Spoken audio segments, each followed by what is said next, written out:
Погибли бойцы из Коми, гвардии рядовой Андрей Иванович Кичигин и рядовой Сергей Леонидович Манзадей. Андрей Иванович Кичигин родом из Сыктывкара, закончил 34-й ПТУ по специальности газоэлектросварщик. В июле 2023 года ушел защищать нашу родину. Служил в должности стрелка мотострелкового отделения. Погиб 10 октября. Сегодня с ним простились в Сыктывкаре. На церемонии присутствовал глава Коми.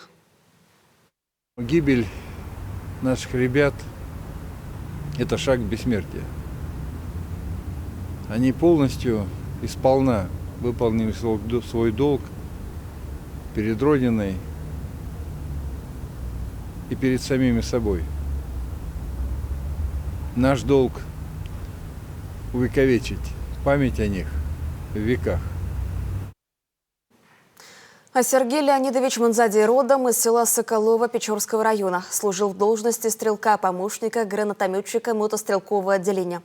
Владимир Уйба принес соболезнования родным и близким бойцов.